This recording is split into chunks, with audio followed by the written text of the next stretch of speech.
Hello students, welcome to Eduhunt. మీరు ఇప్పుడు 5th class complete చేసి 6th క్లాస్లోకి వస్తున్నారు. సో 5th క్లాస్ వరకు మనం ఏమేమి చదువుకున్నాం, ఎలా చదువుకున్నాం, ఏంటి అనేది అంతా పక్కన పెడదాం. సో ఫర్దర్గా మనం లైఫ్లో ఐఐటి కానీ సెటిల్ అవ్వాలి అని ఐఐటిలో సెటిల్ అవ్వాలి అని అనుకుంటే ఎవరైతే ఐఐటి టార్గెట్ పెట్టుకొని ఎవరైతే ఐఐటి గోల్గా మార్చుకొని ఐఐటి వైపు ఐఐటి చదివి ఐఐటిలో మంచి ర్యాంక్ సాధించి వాళ్ళు ఫర్దర్గా లైఫ్లో బాగా సెటిల్ అవ్వాలి అని అనుకుంటున్నారో వాళ్ళు ఖచ్చితంగా ఐఐటి ఫౌండేషన్ క్లాసెస్ అనేది తీసుకోవాలి. సార్, ఐఐటి ఫౌండేషన్ క్లాసెస్ తీసుకుంటే ఏమవుతుంది, తీసుకోకపోతే ఏమవుతుంది? ఐఐటి ఫౌండేషన్ క్లాసెస్ తీసుకోకపోతే ఏమవుతుంది, తీసుకుంటే ఏమవుతుంది చూద్దాం. ఇప్పుడు ఫర్ ఎగ్జాంపుల్, ఇప్పుడు ఒక బిల్డింగ్ ఉంది. This is a building. ఈ బిల్డింగ్కి మనకి బేస్మెంట్ అనేది కావాలి. ఆ బేస్మెంట్ లేకపోతే, బేస్మెంట్ సరిగా లేదు అనుకోండి. ఫర్ ఎగ్జాంపుల్, ఇప్పుడు అగ్రికల్చర్ ల్యాండ్ ఉంది, అగ్రి ల్యాండ్. ఈ ల్యాండ్లో మనం ఏం చేస్తాం, ఒక బేస్మెంట్ ఏమీ లేకుండాను ఒక బిల్డింగ్ అనేది కన్స్ట్రక్ట్ చేస్తాం. బిల్డింగ్ కన్స్ట్రక్ట్ చేసిన తర్వాత ఒక 4-5 ఫ్లోర్స్ మనం కన్స్ట్రక్ట్ చేసాం.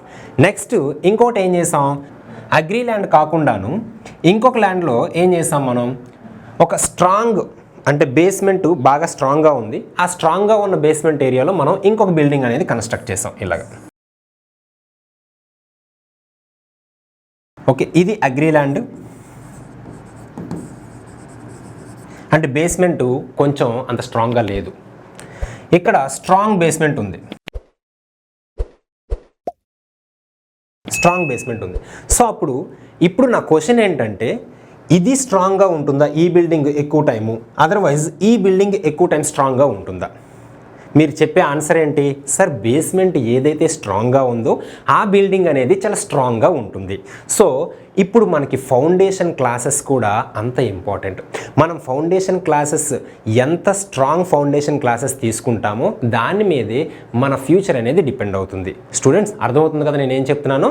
సో ఇప్పుడు అందుకే మనం ఏం చేస్తాం, ఇప్పుడు 6th క్లాస్ నుంచే మనం ఫౌండేషన్ క్లాసెస్ అనేది తీసుకోవడం mandatory if you are aiming for IIT. 6th class నుంచే ఐఐటి ఫౌండేషన్స్ తీసుకుంటే ఏంటి, 6th క్లాస్లో మనం ఇక్కడ ఏం చెప్తాం, ఎంతవరకు ఏం చదువుకున్నాం, మీరు స్టేట్ సిలబస్ కానీ లేకపోతే సిబిఎస్ఈ కానీ ఐసిఎస్ఈ కానీ చదివేసి వచ్చి ఉంటారు. స్టేట్ కానీ సిబిఎస్ఈ కానీ ఐసిఎస్ఈ కానీ చదివేసి వచ్చి ఉంటారు. కానీ మనం ఇక్కడ ఏం చేస్తాం, ఐఐటి ఫౌండేషన్ ఫర్ ఎగ్జాంపుల్, నేను స్టేట్ సిలబస్ మొత్తం చదివేసి వచ్చా, నేను ఐఐటి క్రాక్ చేయగలనా? సిబిఎస్ఈ మొత్తం చదివేసి వచ్చా, ఐఐటి క్రాక్ చేయగలనా? ఐసిఎస్ఈ మొత్తం చదివేసి వచ్చా, ఐఐటి క్రాక్ చేయగలనా? ఇలా చాలా డౌట్స్ ఉంటాయి. సో ఆ డౌట్స్ అన్ని నేను ఇప్పుడు I'm going to clear doubts. Okay, so నా ఇక్కడ మనం ఈ ఫౌండేషన్ కోర్సెస్లో ఏమి ఇస్తున్నాం, ఈ ఫౌండేషన్ కోర్సెస్లో ఏమి ఇస్తున్నామంటే మన దగ్గర ఉన్న మెటీరియల్ ఎలా డిజైన్ చేయబడింది, ఈ ఫౌండేషన్ కోర్సెస్లో ఎలా ఇస్తున్నాం, మన దగ్గర ఉన్న మెటీరియల్ ఎలా డిజైన్ చేయబడింది అంటే, ఒక టాపిక్ తీసుకొని ఫర్ ఎగ్జాంపుల్ నెంబర్ సిస్టమ్ అనే టాపిక్ ఉంది, మనందరికీ తెలిసిందే నెంబర్ సిస్టమ్ అనే టాపిక్ ఉంది. ఈ నెంబర్ సిస్టమ్ అనే టాపిక్ని స్టేట్ సిలబస్లో ఏముంది, సిబిఎస్ఈ సిలబస్లో ఏముంది, ఐసిఎస్ఈ సిలబస్లో ఏముంది, నెక్స్ట్ దానికంటే అడ్వాన్స్డ్గా ఏమైనా కాంపిటేటివ్ ఎగ్జామ్స్లో నెంబర్ సిస్టమ్ గురించి ఏ క్వశ్చన్స్ అడుగుతున్నారు అవన్నీ రిలేట్ చేసి మనం ఒక మెటీరియల్ తయారు చేస్తున్నాం. అదే మీకు మనం ఎడ్యుహంట్ అదే మెటీరియల్ మేము మీకు ప్రొవైడ్ చేస్తున్నాం.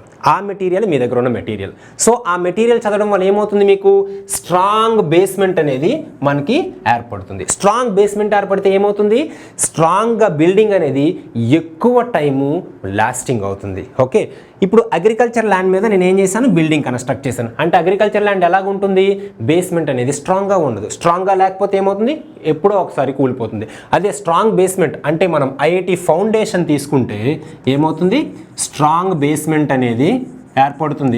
ఈ స్ట్రాంగ్ బేస్మెంట్తో మనకి బేసిక్స్ అన్నీ నేర్చుకోవడానికి అవకాశం ఉంటుంది.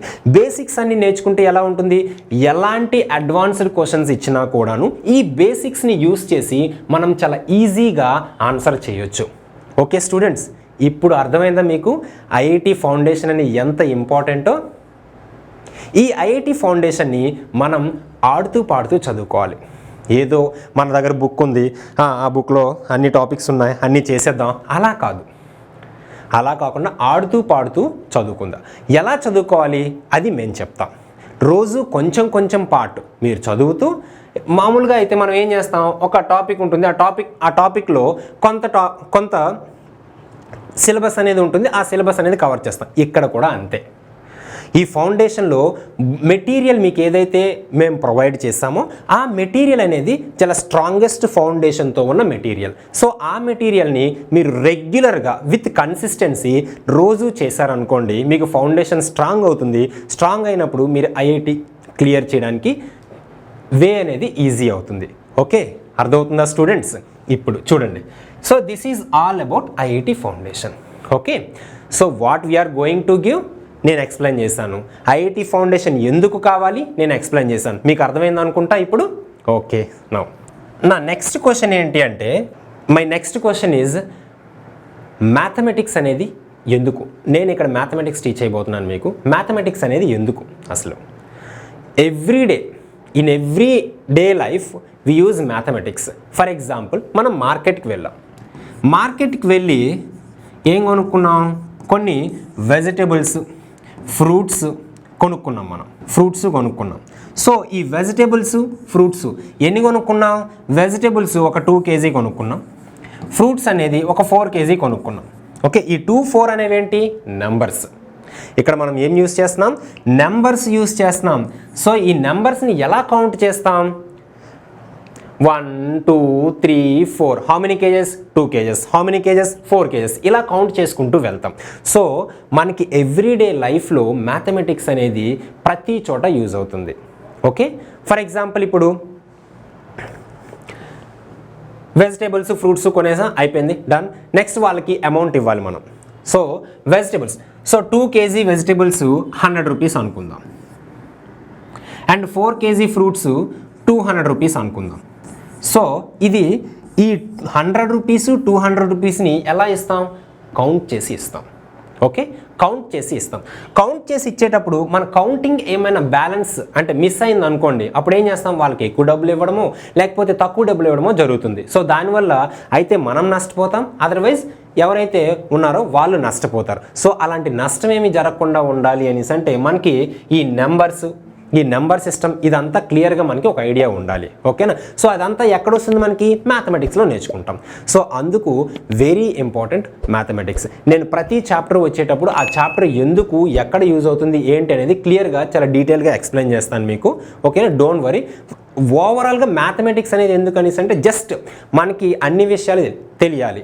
ఎలాగా? నెంబర్స్ రూపంలో తెలియాలి. ప్రతిదీ కూడాను మనం ఎవ్రీడే లైఫ్లో మనం మ్యాథమెటిక్స్ ఎలా యూస్ చేసుకుంటున్నామో అర్థమవుతుంది. Okay, clear, right. ఫౌండేషన్ గురించి మీకు ఎక్స్ప్లెయిన్ చేస్తాను. ఫౌండేషన్ ఎందుకు కావాలి? స్ట్రాంగ్ ఫౌండేషన్ ఉంటే మీరు ఐఐటి వే అనేది మీకు ఈజీ అవుతుందని చెప్పేసి ఇప్పుడు మీకు అర్థమైంది కదా.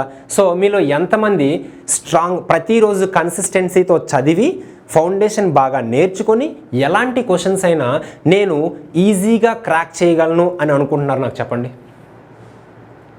ఓకే, వెరీ గుడ్, అందరూ అనుకుంటున్నారు, రైట్. నౌ ఇప్పుడు నా క్వశ్చన్ ఏంటి అంటే, సార్ రోజు చదివితే అయిపోద్దా? ఎస్, అయిపోద్ది. అండ్ మీరు ఆ అప్లికేషన్ మెథడ్ ఏదైతే ఉందో దాన్ని క్లియర్గా అప్లై చేస్తే, బాగా క్లియర్గా అప్లై చేశారనుకోండి, మీరు క్వశ్చన్స్ని వితిన్ సెకండ్స్లో సాల్వ్ చేయొచ్చు. దానికి క్లియర్గా అప్లై చేయాలి అనేసి అంటే మీకు ఏం కావాలి? బేసిక్స్ అనేది చాలా స్ట్రాంగ్గా ఉండాలి. బేసిక్స్ స్ట్రాంగ్గా ఉండాలి అనేసి అంటే మన బుక్లో ఏ క్వశ్చన్స్ అయితే ఇచ్చామో ప్రతి క్వశ్చన్ని కూడాను ఎగ్జాక్ట్గా వితిన్ సెకండ్స్లో చేసేలాగా మీరు స్పీడ్ పెంచుకోవాలి. ఓకేనా? రైట్. సో రేపటి నుంచి మనం ఏం చేద్దాం?